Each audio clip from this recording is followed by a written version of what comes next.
ಎಲ್ಲರಿಗೂ ನಮಸ್ಕಾರಗಳು ಮಗ. 2017ರ ಚಾಂಪಿಯನ್ಸ್ ಟ್ರೋಫಿ ಫೈನಲ್ ರಿವೆನ್ಸ್ ತಗೊಂಡಾಯಿತು. ರಿವೆನ್ಸ್ ಅಂತಾನೆ ಅನಿಸ್ತಾ ಇಲ್ಲ ಅಂತಾನೆ ಹೇಳ್ಬೋದು. ಆ ಥರ ಇವತ್ತು ಪಾಕಿಸ್ತಾನದವರು ಪರ್ಫಾರ್ಮ್ ಆದರೆ ಮಾಡಿದ್ದಾರೆ.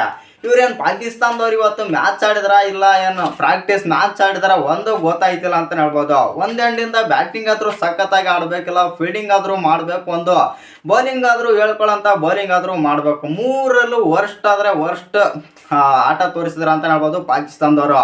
ಒಟ್ಟಿನಲ್ಲಿ ನಮ್ಮ ಟೀಮ್ ಇಂಡಿಯಾ ಬಂದ್ಬಿಟ್ಟು ಚಾಂಪಿಯನ್ಸ್ ಟ್ರೋಫಿಯಲ್ಲಿ ಪಾಕಿಸ್ತಾನ ವಿರುದ್ಧ ಗೆದ್ದಿದೆ. ಗೆದ್ದಾದ್ಮೇಲೆ ಇವ್ರನ್ನ ಆಲ್ಮೋಸ್ಟ್ ಆಗಿ 100% ಓಡಿಸಿದಂಗೆ ಅಂತ ಹೇಳ್ಬೋದು ಚಾಂಪಿಯನ್ಸ್ ಟ್ರೋಫಿಯಿಂದ.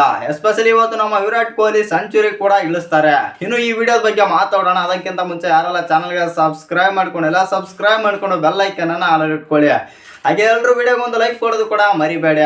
ಇನ್ನು ಸ್ಟ್ರೈಟ್ ಆಗಿ ಮ್ಯಾಚ್ ಕಡೆಗೆ ಬರೋದಾಯ್ತು ಅಂತಂದ್ರೆ ಇವತ್ತು ಟಾಸ್ ಗೆದ್ದಂಥ ಮೊಹಮ್ಮದ್ ರಿಜ್ವಾನ್ ಅವರು ಬಂದ್ಬಿಟ್ಟು ಇಲ್ಲ ಗುರು, ನಾವು ಇವತ್ತು ಬ್ಯಾಟಿಂಗ್ ಆದರೆ ಮಾಡ್ತೀವಿ, ಒಂದು 400-500 ರನ್ ಹೊಡಿತೀವಿ ಅಂತಂದು ಬರ್ತಾರಂತ ಹೇಳ್ಬೋದು ಬ್ಯಾಟಿಂಗ್ಗೆ. ಅವ್ರು ಬಂದಂಥ ಎಲ್ಲ ಫ್ಲೋ ಎಲ್ಲ ನೋಡ್ಕೊಂತ ಹೋಯ್ತು ಅಂತಂದರೆ ಏನೋ ಒಂದು 400, 350, 400 ರನ್ ಹೊಡಿತಾರೆ ಅಂತಲೇ ಅಂದ್ಕೊಂಡಿದ್ವಿ. ಆದರೆ ಅಲ್ಲಿ ಆಗಿದ್ದೇ ಬೇರೆ ಅಂತಲೇ ಹೇಳ್ಬೋದು. ಒಂದೆರಡಿಂದ ಸಖತ್ತಾಗಿ ಮಾಡಿದ್ರೆ ಅಂತಲೇ ಹೇಳ್ಬೋದು ಮೊಹಮ್ಮದ್ ಶಮಿ ಬೌಲಿಂಗ್. ಆದರೆ ಸ್ವಲ್ಪ ಅವರಿಗೆ ಇಂಜುರಿ ಏನೋ ಆದಂಗಾಯಿತು. ಆ ಕಾರಣದಿಂದಾಗಿ ಸ್ವಲ್ಪ ಅಂತ ಬೌಲಿಂಗ್ ಪರ್ಫಾರ್ಮ್ ಏನೋ ಮಾಡಲಿಲ್ಲ ಇವತ್ತು ಮೊಹಮ್ಮದ್ ಶಮಿ. ಏನೋ ಇವ್ರೇನೋ ಸಖತ್ತಾಗಿ ಆಡ್ತಾರಂತ ನಾವು ಅಂದ್ಕೊಂಡಿದ್ವಿ ಪಾಕಿಸ್ತಾನದವರು. ಬಾಬರ್ ಆಜಮ್ ಮತ್ತು ಇಮಾಮ್ ಉಲ್-ಹಕ್ ಏನೋ ಇಬ್ಬರು ಈ ಥರ ಫ್ಲೋ ಅಲ್ಲಿ ಬರ್ತಾ ಇದ್ದಾರೆ ಮತ್ತು ಇವರಿಬ್ಬರು ಏನೋ ಬೆಸ್ಟ್ ಸೆಂಚುರಿ ಎಲ್ಲ ಇಳ್ಸಂಗವ್ರೆ ಅಂತ ನಾವು ಅಂದ್ಕೊಂಡಿದ್ವಿ. ಆದರೆ ಇಲ್ಲಿ ಆಗಿದ್ದೇ ಬೇರೆ ಅಂತಲೇ ಹೇಳ್ಬೋದು. ಬಾಬರ್ ಆಜಮ್ ಅವರು 20 ರನ್ಗೆ ಔಟ್ ಆದರೆ ಇಮಾಮ್ ಉಲ್-ಹಕ್ ಅವರು 10 ರನ್ಗೆ ಆದರೆ ಔಟ್ ಆಗ್ತಾರೆ.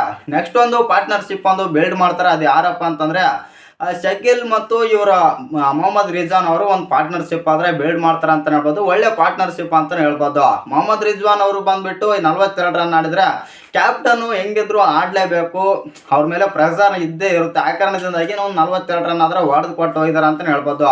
ಶಕೀಲ್ ಅವರು ಕೂಡ ಅವ್ರ ಜೊತೆ ಪಾರ್ಟ್ನರ್ಶಿಪ್ ಆದರೆ ಮಾಡ್ತಾರೆ. ಅವ್ರು ಬಂದ್ಬಿಟ್ಟು 62 ರನ್ ಆದರೆ ಹೊಡಿತಾರೆ. ಇನ್ನು ನೆಕ್ಸ್ಟ್ ಬಂದಂಥ ಕುಸ್ದಿಲ್ ಅವರು 38 ರನ್ ಆದರೆ ಹೊಡಿತಾರೆ. ಇನ್ನು ಇವ್ರು ಮೂವರನ್ನ ಬಿಟ್ಟರೆ ಪಾಕಿಸ್ತಾನದಲ್ಲಿ ಬ್ಯಾಟಿಂಗ್ ಅಂತೂ ಯಾರು ಆಡೇ ಇಲ್ಲ. ಎಸ್ಪೆಷಲಿ ಬಾಬರ್ ಆಜಮ್ ಮೇಲೆ ಎಲ್ಲ ಎಕ್ಸ್ಪೆಕ್ಟೇಷನ್ಸ್ ಫ್ಯಾನ್ಸ್ ಅಂದರೆ ಪಾಕಿಸ್ತಾನದ ಫ್ಯಾನ್ಸ್ ಬಂದ್ಬಿಟ್ಟು ಇವತ್ತು ಬಾಬರ್ ಆಜಮ್ ಅವರು ನಮ್ಮ ಟೀಮ್ ಇಂಡಿಯಾದ ವಿರುದ್ಧ ಒಂದು ಏನಾದರೂ ಡಬಲ್ ಸೆಂಚುರಿ ಏನೋ ಇಳಿಸಂಗವ್ರೆ ಅಂತ ಎಲ್ಲ ಅಂದ್ಕೊಂಡಿದ್ದಾರೆ ಅಂತಲೇ ಹೇಳ್ಬೋದು. ಆದರೆ ಅಲ್ಲಿ ಪಾಕಿಸ್ತಾನದ ಬಾಬರ್ ಆಜಮ್ ಮಾಡಿದ ಆಟನೇ ಬೇರೆ ಅಂತಲೇ ಹೇಳ್ಬೋದು. ಒಂದೆರಡು ಶಾಟ್ ಸಖತ್ತಾಗಿ ಹೊಡಿತಾರೆ ಅಂತಲೇ ಹೇಳ್ಬೋದು. ಕವರ್ ಡ್ರೈವ್ ಎಲ್ಲ ಸಖತ್ತಾಗಿ ಆಡ್ತಾರೆ ಫಸ್ಟ್ ಶಾಟ್. ಆದರೆ ನಮ್ಮ ಟೀಮ್ ಇಂಡಿಯಾದ ಬೌಲಿಂಗ್ ಅಂತಂದ್ರೆ ಸಾಮಾನ್ಯದ ಬೌಲಿಂಗ್ ಅಂತ ಇಲ್ವೇ ಇಲ್ಲ ಅಂತಲೇ ಹೇಳ್ಬೋದು. ಒಟ್ಟಿನಲ್ಲಿ ಪಾಕಿಸ್ತಾನ ಬಂದ್ಬಿಟ್ಟು 49.4 ಓವರ್ಗಳಲ್ಲಿ ಆಲ್ಔಟ್ ಆದರೆ ಆಗ್ತಾರೆ. ಅದು ಎಸ್ಪೆಷಲಿ 241 ರನ್ಗಳಿಗೆ ಆಲ್ಔಟ್ ಆಗ್ತಾರೆ ಅಂತಲೇ ಹೇಳ್ಬೋದು. ಇನ್ನು ನೆಕ್ಸ್ಟ್ ಸೆಕೆಂಡ್ ಇನ್ನಿಂಗ್ಸ್ ಸ್ಟಾರ್ಟ್ ಮಾಡಿದಂಥ ನಮ್ಮ ಟೀಮ್ ಇಂಡಿಯಾ ಅಂತ ಪರ್ಫಾರ್ಮ್ ಏನೋ ಕೊಡಲಿಲ್ಲ ಅಂತ ಹೇಳೋಕ್ಕಾಗಲ್ಲ ಅಂತಲೇ ಹೇಳ್ಬೋದು. ಯಾಕಂತಂದರೆ ರೋಹಿತ್ ಶರ್ಮಾ ಕೂಡ ಸ್ಟಾರ್ಟಿಂಗಲ್ಲೇ 1-2 ಓವರ್ ಸಖತ್ತಾಗಿ ಆಡ್ತಾರೆ. ಅವರು ಬ್ಯಾಡ್ ಟೈಮ್ ಅಂತ ಅನ್ಕೊಂತೀವಿ. ಆ ಕಾರಣದಿಂದಾಗಿ ಯಾರ್ಕರ್ ಬೌಲಿಗೆ ಶಹನ್ಶಾ ಅಫ್ರಿದಿ ಯಾರ್ಕರ್ ಬೌಲಿಗೆ ಆದರೆ ಔಟ್ ಆಗ್ತಾರೆ ಅಂತ ಹೇಳ್ಬೋದು ರೋಹಿತ್ ಶರ್ಮಾ. ಆನಂತರ ನೆಕ್ಸ್ಟ್ ಗಿಲ್ ಮತ್ತು ವಿರಾಟ್ ಕೊಹ್ಲಿ ಬೆಸ್ಟ್ ಪಾರ್ಟ್ನರ್ಶಿಪ್, ಒಂದು 100 ಪಾರ್ಟ್ನರ್ಶಿಪ್ ರನ್ಸ್ ಆದರೆ ಕಲೆ ಆಗ್ತಾರೆ. ಇವರಿಬ್ಬರಂತೂ ಡಾಮಿನೇಟ್ ಮಾಡ್ತಾರೆ ಅಂತ ಹೇಳ್ಬೋದು ಪಾಕಿಸ್ತಾನದವ್ರನ್ನ. ಗಿಲ್ ಅವರು 46 ರನ್ಗೆ ಔಟ್ ಆದ ನಂತರ ಶ್ರೇಯಸ್ ಅಯ್ಯರ್ ಆದರೆ ಬರ್ತಾರೆ. ಆನಂತರ ಬಂದಂಥ ಶ್ರೇಯಸ್ ಅಯ್ಯರ್ ಅವರು ವಿರಾಟ್ ಕೊಹ್ಲಿ ಜೊತೆ ಬೆಸ್ಟ್ ಪಾರ್ಟ್ನರ್ಶಿಪ್ ಆದರೆ ಆಡ್ತಾರೆ ಅಂತ ಹೇಳ್ಬೋದು. ಇವರಿಬ್ಬರಂತೂ ಪಾಕಿಸ್ತಾನನ ಗೆಲ್ಲುವ ಆಸೆಯನ್ನ ಬಿಡೋ ಥರ ಮಾಡ್ತಾರೆ ಅಂತ ಹೇಳ್ಬೋದು ಶ್ರೇಯಸ್ ಅಯ್ಯರ್ ಮತ್ತು ನಮ್ಮ ವಿರಾಟ್ ಕೊಹ್ಲಿ. 100 ರನ್ ಹೊಡೆದ್ರೆ ಶ್ರೇಯಸ್ ಅಯ್ಯರ್ ಅವರು 56 ರನ್ ಆದರೆ ಹೊಡಿತಾರೆ.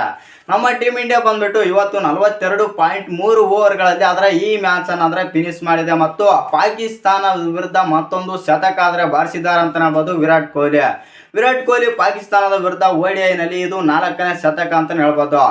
ಆಲ್ಮೋಸ್ಟ್ ಆಗಿ ಇವತ್ತು ಪಾಕಿಸ್ತಾನ ಸೋತಿರೋ ಕಾರಣದಿಂದಾಗಿ 100% ಬಂದ್ಬಿಟ್ಟು ಪಾಕಿಸ್ತಾನ ಇವತ್ತು ರೂಲ್ಡ್ ಔಟ್ ಅಂತಲೇ ಹೇಳ್ಬೋದು ಚಾಂಪಿಯನ್ಸ್ ಟ್ರೋಫಿ ಲೀಗ್ ಸ್ಟೇಜಲ್ಲಿ. ಇನ್ನು ಪಾಕಿಸ್ತಾನದ ಬೌಲಿಂಗ್ ವಿಚಾರಕ್ಕೆ ಬರೋದಾಯ್ತು ಅಂತಂದರೆ ಪಾಕಿಸ್ತಾನದ ಬೌಲಿಂಗಲ್ಲೂ ಕೂಡ ಅಂತ ಯಾರು ಹೇಳ್ಕೊಳ್ಳೋಂಥ ಪರ್ಫಾರ್ಮ್ ಏನು ಕೊಡಲಿಲ್ಲ ಅಂತಲೇ ಹೇಳ್ಬೋದು. ಒಬ್ಬರು ಸ್ವಲ್ಪ ನಮ್ಮ ಟೀಮ್ ಇಂಡಿಯಾದ ಬ್ಯಾಟರ್ಸ್ಗಳಿಗೆ ಸ್ವಲ್ಪ ಕಾಟ ಆದರೆ ಕೊಡ್ತಾರೆ.